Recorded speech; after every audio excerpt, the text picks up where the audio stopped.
Hello everyone, कैसे हैं आप लोग। मैं हूं आर एस धोनी। आप देख रहे हैं धोनीज मैथ सॉल्यूशंस।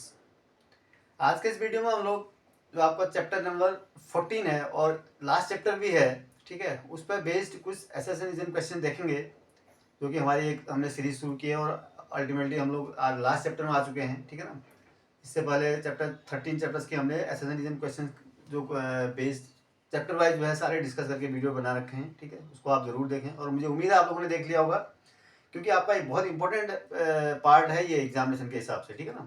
क्योंकि 2 मार्क्स का आना है और नया कॉन्सेप्ट है, बहुत बच्चों को कन्फ्यूजन भी है और प्रैक्टिस करेंगे तो बहुत आसान है। 2 मार्क्स आपके सिक्योर हो जाएंगे और बहुत इजीली सिक्योर हो जाएंगे, ठीक है ना।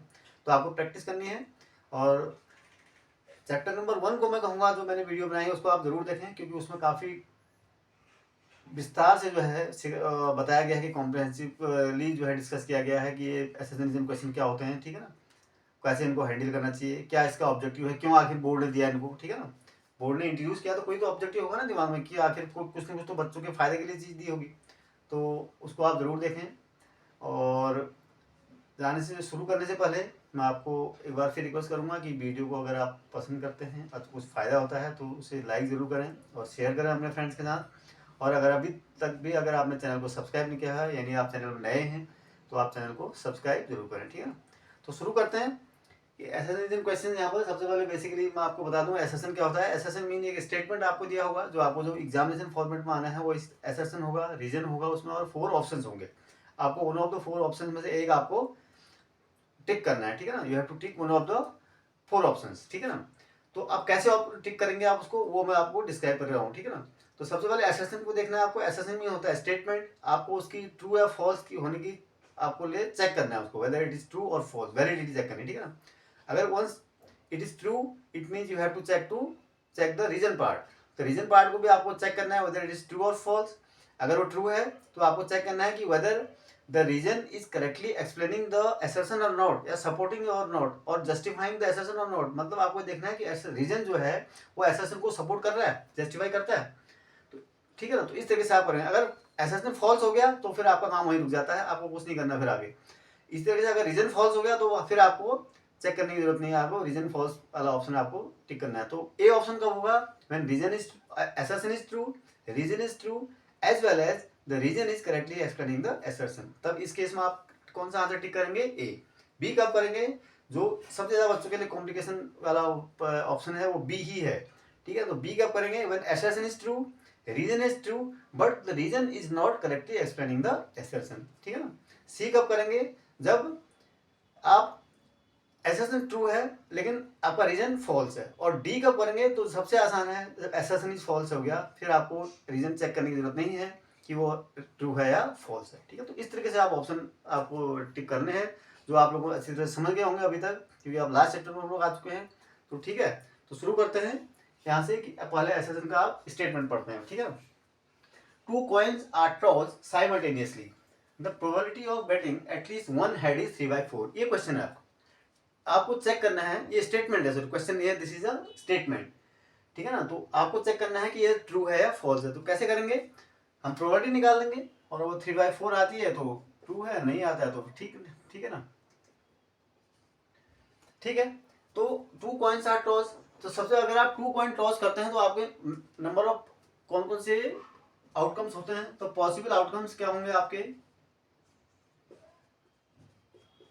पॉसिबल आउटकम्स आर, जब 2 कॉइन्स आप टॉस करते हैं साइमल्टेनियसली तो पॉसिबल कौन से होते हैं, head head, head tail, tail head and tail tail. इसके अलावा तो कोई ऑप्शन होता नहीं आपका भाई, दोनों में या तो हेडेड आएगा या फिर हेड और टेल आएगा, या टेल और हेड आएगा या फिर टेल टेल आएगा, दोनों।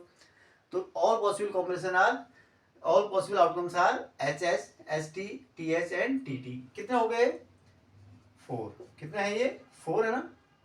तो नंबर ऑफ पॉसिबल आउटकम कितने हो गए, 4। तो number of possible outcomes, number of all possible outcomes, ठीक है ना,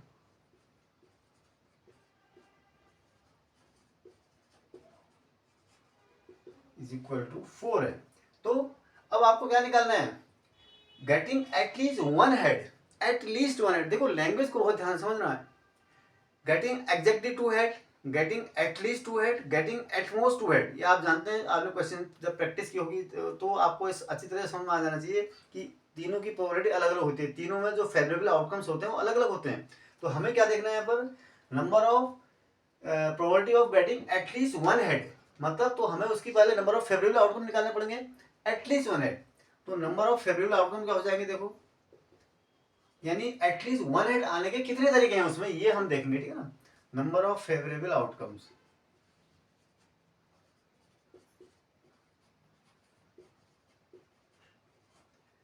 number of favourable outcomes are is equal to कितना हो जाएगा बेटा, देखो कितनी हो जाएगी, देखो नंबर ऑफ फेवरेबल आउटकम मतलब कि एटलीस्ट वन हेड कितने तरीके से आ सकता है, कम से कम एक हेड ना, अधिक से अधिक तो हमें कोई दिक्कत नहीं है, एक से ज्यादा आ जाए तो कोई प्रॉब्लम नहीं है हमारे को, लेकिन कम से कम एक होना चाहिए उसमें। तो कौन सी प्रॉब्लम, एक तो ये है, देखो कम से कम एक हेड इसमें, तो कम से कम एक हेड तो है ही ना, तो एच एच तो हमारे पास आ गया, दो एच आने से कोई दिक्कत नहीं है, मैक्सिमम नहीं पूछ रहा है, एटलीस्ट पूछ रहा है, तो कम से कम एक तो है इसमें, अधिक से अधिक से कोई मतलब नहीं। इसमें भी एक है एच टी, इसमें भी है, थर्ड में टी एच, इसमें भी एक एच है, ये भी आएगा, फोर्थ में टी टी, इसमें नहीं है, एटलीस्ट इसमें दोनों है ही नहीं, तो इसमें इसको हम लिख सकते हैं। तो कितने हो गए, ये हो गए आपके थ्री, इसको क्या लिखूं, इसको मैं थ्री, ठीक है ना। तो कितने हैं, तो नंबर ऑफ फेवरेबल आउटकम कितने हो गए आपके थ्री, तो प्रोबेबिलिटी निकालना आसान हो गया, तो पी, ठीक है, at least one head, at least one head equal to कितना हो जाएगा, number of favourable outcomes divided by total number of outcomes, ठीक है ना। नंबर ऑफ फेवरेबल आउटकम कितने हैं, three, total number of outcome कितने हैं, फोर, तो required probability is P at least one head, that is P at least one head is equal to 3/4। इसका मतलब क्या है, your assertion is correct, assertion क्या है, बिल्कुल ठीक है इसका मतलब, ठीक है ना। Now come to this reason part, when we toss, अगर यहाँ पर एसेशन फॉल्स जाता तो हम क्या करते, सीधा आंसर डी करते, फिर रीजन में हम पढ़ते नहीं, पढ़ते जरूर, मतलब उसको वेरीफाई करने की जरूरत नहीं है हमारे को, ठीक है ना। तो अब आप, since assertion is true, तो we'll check whether reason is true or not, ठीक है ना। तो when we toss two coins simultaneously, then the total number of possible outcomes is 4, बिल्कुल ठीक है, कि हमने यही तो किया, दो अगर टू कॉइन्स को हमने टॉस किया तो नंबर ऑफ फेवरेबल आउटकम हमारे, number of sorry possible outcome कितने आए, 4 आए, तो assertion is true and reason is also true। अब हमको ये देखना है कि whether the reason part is supporting the or justifying the assertion or not, हमको ये चेक करना है कि ये assertion को सपोर्ट कर रहा है या नहीं। हमने क्या यूज किया, हमने यही तो यूज किया, जो ये फैक्ट दिया है ये हमने यूज किया ना, इसी फैक्ट को लेके तो हमने इसको सारा क्या किया, assertion हमने वेरीफाई किया। It means here the assertion is true, reason is true, and also the reason is correctly explaining the assertion। तो आंसर कौन सा हो गया आपका, ए हो जाएगा इसके, कौन सा हो जाएगा, ए इज द करेक्ट आंसर, ठीक है ना। चलिए क्वेश्चन नंबर 2 देखते हैं, ठीक है। तो क्वेश्चन नंबर 2 क्या कहता है, द प्रोबेबिलिटी ऑफ एसेंशियल जो पार्ट है इसका, the probability of getting a factor of 6 in throwing और डाई इज 2/3, ठीक है। यानी आप कोई डाई को फेंकते हैं तो उसमें कितने 1 2 3 4 5 6 आता है, तो कहता है कि तो 6 का एक फैक्टर होगा, उसकी प्रोबेबिलिटी 2/3 होगी, ये आपको वेरीफाई करना है। एसेंशियल क्या है, रीजन क्या है, the for an event E we have 0 is less than p is less than 1 equal to 1, ठीक है ना। मतलब कि जो probability of any event E lies between 0 and 1, ठीक है ना। तो चेक करते हैं सबसे पहले एसेशन में, एसेशन वाला पार्ट देखो, तो probability of getting a factor of 6 in throwing और डाई, तो प्रोबेबिलिटी निकालने से पहले आपको क्या निकालना पड़ेगा, सबसे पहले total number of possible outcomes, total number of possible outcomes, यानी मैक्सिमम आउटकम क्या हो सकते हैं उसके। आप किसी डाई को फेंकते हैं तो टोटल नंबर ऑफ आउटकम कितने होते हैं उसमें, 6, 1 2 3 4 5 6, या 1 आएगा या 2 आएगा, 3 आएगा, 4 आएगा, 5 आएगा, 6 आएगा। तो there are 6 possible outcomes, maximum number of possible outcome, ठीक है। Now come to this second part, तो फैक्टर ऑफ 6 निकल, तो फेवरेबल आउटकम, तो फैक्टर ऑफ पहले तो आपको सबसे पहले फैक्टर ऑफ 6 देखो आप पहले, कितने फैक्टर्स ऑफ 6 आर, कौन से होते हैं, 1 2, ठीक है, 1 भी फैक्टर है, 2 भी फैक्टर है, 3 भी फैक्टर है, 4 नहीं है, एंड 6, कितने फैक्टर हैं, 6। There are sorry 4, there are 4 factors of 6, 6 के कितने फैक्टर हैं, 4। तो नंबर फेवरेबल आउटकम कितने हो जाएंगे, तो नंबर ऑफ फेवरेबल आउटकम्स।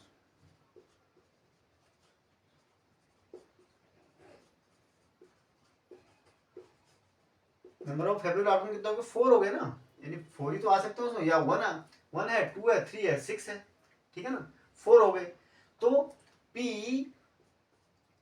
और फैक्टर ऑफ 6, तो आपका जो प्रोबेबिलिटी आपको देखनी है factor of 6 is equal to क्या हो जाएगा बेटा, number of favourable outcomes divided by total number of all possible outcomes, ठीक है ना। Number of favourable outcome 4 divided by total number of outcome it is 6, it is 2/3. It means what? The assertion is correct. Assertion is true. Now assertion true हो गया तो हमारा काम बढ़ जाता है। इस केस में हम क्या करते हैं, रीजन को भी चेक करते हैं कि रीजन ट्रू है या नहीं है। तो रीजन को आ दो, for an event E we have 0 is less than equal to p is less than equal to 1। मतलब कहने का मतलब ये हो गया कि किसी भी इवेंट की जो प्रोबेबिलिटी होती है वो 0 और 1 के बीच में लाई करती है, ठीक है ना। ये रिलेशनशिप दिया है और ये एग्जैक्टली ट्रू है, बिल्कुल ट्रू है, इसमें कोई गलती नहीं है, ठीक है ना। It means assertion true, reason true. अब थर्ड पार्ट क्या चेक करेंगे, क्या ये रीजन जो है एसेशन को कंप्लीटली जस्टिफाई करता है, ठीक है, या सपोर्ट करता है। देखो हमने क्या इस रिलेशनशिप का यूज किया हमने यहाँ पर, अब हमने अपने एसेशन को वेरीफाई करने के लिए क्या we whether we use this formula or not, this relationship or not, we didn't use it, ठीक है ना, हमने यूज किया नहीं इसको।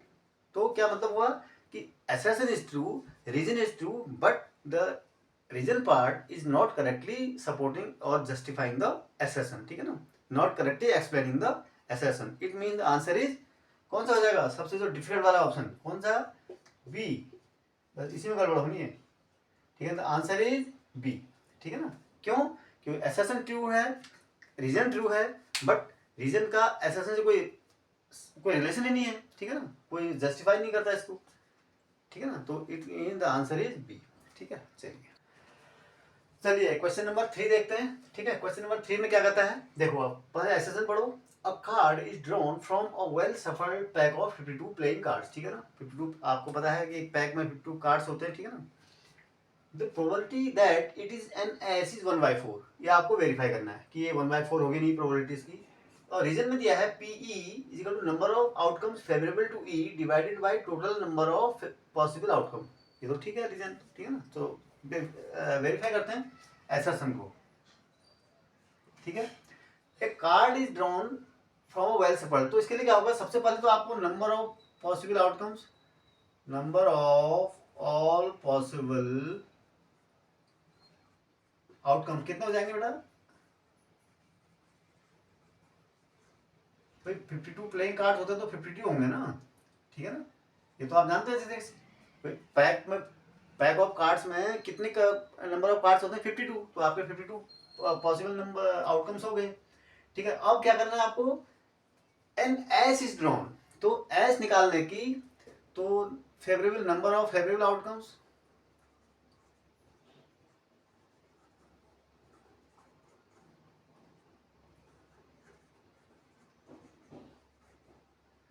अब कितने एस होते हैं इसमें भाई, कितने एस होते हैं एक पैक में, देयर आर ओनली 4 एसेस। कितने होते हैं 4, ठीक है ना। अलग अलग जो आपके सूट के होते हैं, ठीक है ना, अलग अलग सूट के होते हैं, तो 4 कितने होते हैं उसमें 4, ठीक है ना। तो there 4 P N S is equal to क्या हो जाएगा बेटा, number of favourable outcomes divided by total number of possible outcomes. It is your 4/52, it is your 1/3, ठीक है ना। तो जो प्रोबेबिलिटी आई आपकी कितनी आई, 1/13, नॉट 1/4, बस। तो आपका काम बहुत आसान हो गया। क्या मतलब, मतलब ये कि the probability is given as 1/4 and actually it is 1/13, it means the assertion is false, it means the assertion is false. तो assertion false means we have to take the easiest option, that is D। आपको इस case में D option choose करना है। अब आगे आपको देखने की जरूरत भी नहीं है कि whether the reason is true or not, although here the reason is true, PE is equal to क्या होता है, the number of outcomes favorable to E divided by total number of possible outcomes। यही तो हमने use किया है यहाँ पर, ये ट्रू है जस्टिफाई करने के लिए। लेकिन आपको इस केस में आपको चेक करने की जरूरत ही नहीं है कि ये ट्रू है या फॉल्स है। तो correct answer is D in this case, ठीक है ना। चलिए क्वेश्चन नंबर 4 देखते हैं। तो 4 का पहले सबसे पहले एसेशन पढ़ते हैं, ठीक है। एसेशन क्या कहता है, और box contains cards marked with numbers 5 to 20, ठीक है, बिल्कुल ठीक है। और card is drawn from the box at random, ये भी ठीक है, रैंडम ही हम अक्सर की बात करते हैं प्रोबेबिलिटी में। The probability of getting a number which is a perfect square is 1/8, ठीक है ना। यानी क्या कर रहा है कि हमने एक कार्ड निकाला जिसमें नंबर्स 5 से 20 तक कार्ड रखे गए थे किसी बॉक्स में, उसमें हमने रैंडमली एक कार्ड पिक किया, तो वो कार्ड जो निकाला उसमें जो परफेक्ट स्क्वायर नंबर होगा इसकी प्रोबेबिलिटी 1/8 है। ये आपको जस्टिफाई करना है, ठीक है ना, वेरीफाई करना है दैट इज ट्रू और फॉल्स। रीजन में क्या दिया हुआ है, there are 4 perfect squares from 2 to 20, तो इसको भी वेरीफाई करेंगे। सबसे पहले हम एसर्शन में आते हैं। एसर्शन में क्या कहता है, देखो तो पहले किसी भी चीज की प्रोबेबिलिटी निकालने के लिए आपको क्या करना पड़ेगा, total number of possible outcome. तो हम सबसे पहले निकालेंगे total number of possible outcomes.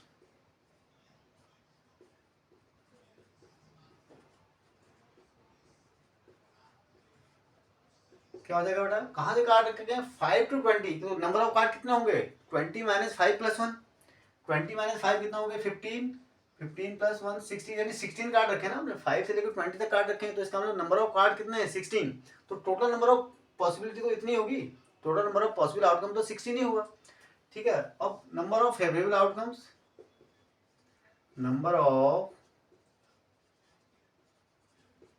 Favourable outcomes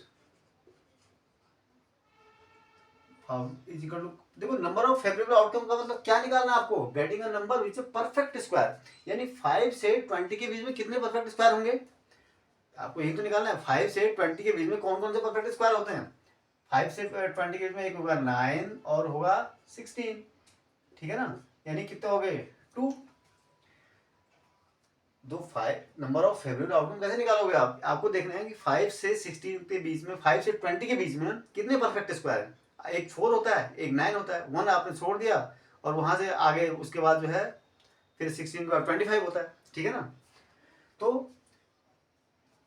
अब निकालेंगे पी ऑफ परफेक्ट स्क्वायर, मतलब परफेक्ट स्क्वायर आने की जो प्रोबेबिलिटी है वो कितनी हो जाएगी बेटा, is equal to number of possible outcome, sorry number of favourable outcome divided by total number of possible outcome 2/16, it is 1/8, it means what, the assertion part is correct, 1/8 तो आ रहा है, तो प्रोबेबिलिटी क्या है, एक परफेक्ट स्क्वायर ड्रॉ करने की, जो कार्ड नंबर ड्रॉ करने को, कार्ड को ड्रॉ करने की प्रोबेबिलिटी है 1/8 है, which is also given in the assertion part, it means our assertion is true।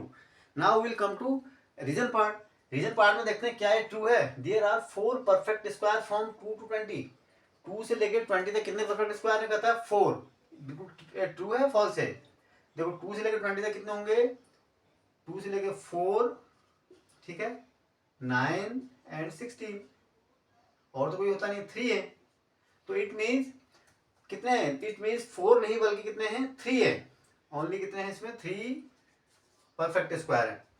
2 से 20 के बीच ना 1 छोड़ दिया आपने ना, तो 4 तो होता है, 1 भी इंक्लूड कर देता तब 4 होता, तो 4 9 16 only, there are only 3 perfect square between 2 and 20, it means what, it means the reason part is false, it means the reason part is false, reason आपका ट्रू नहीं है, करेक्ट है, नहीं सॉरी फॉल्स है। तो इसमें भी आपका बहुत आसान ऑप्शन है, कौन सा है, C. If assertion is true and reason is false, it means the answer is C. Answer कौन सा होगा बेटा आपका इसमें, सी टिक करेंगे आप, ठीक है ना। तो इस तरीके से हम लोग क्या करेंगे, असर्शन रीजन क्वेश्चन को सॉल्व करेंगे, और मैंने मैक्सिमम कोशिश की कि चारों जो ऑप्शन हैं उनको आपकी प्रैक्टिस हो, ठीक है ना। ऐसे क्वेश्चन सेलेक्ट किए कि उसमें चारों ऑप्शन आपको की अच्छी खासी प्रैक्टिस हो, ठीक है, चारों ऑप्शन कहीं ना कहीं क्लिक करें आपके आए, ठीक है ना। तो वीडियो अगले वीडियो में आपसे मिलते हैं, और वैसे चैप्टर ये असर्शन रीजन बेस का क्वेश्चन का लास्ट चैप्टर था, ठीक है ना, तो हमने पूरी चैप्टर वाइज सारे चैप्टर्स को डिस्कस किया, उसमें असर्शन रीजन क्वेश्चन को, वो वीडियो को आप जरूर देखें, 2 मार्क्स का आपका आना है, और बहुत इंपॉर्टेंट है और बहुत आसान है, अगर आप थोड़ी सी भी प्रैक्टिस करेंगे, थोड़ा सा ध्यान देंगे, तो ये बहुत बहुत ही आसान क्वेश्चन है, इजीली आप 2 मार्क्स सिक्योर कर सकते हैं, ठीक है ना, कोई इसमें दिक्कत नहीं है। तो ठीक है, अगले वीडियो में मिलते हैं, और जाने से पहले अगेन मैं आपसे रिक्वेस्ट करूंगा कि अगर आपको वीडियो पसंद आती है और फ़ायदा होता है आप कुछ, तो आप वीडियो को लाइक करें, शेयर ज़रूर करें, और आप चैनल में अभी तक नए हैं और अभी तक आपने चैनल को सब्सक्राइब नहीं किया हुआ है, तो चैनल को सब्सक्राइब जरूर करें, ठीक है। Thank you.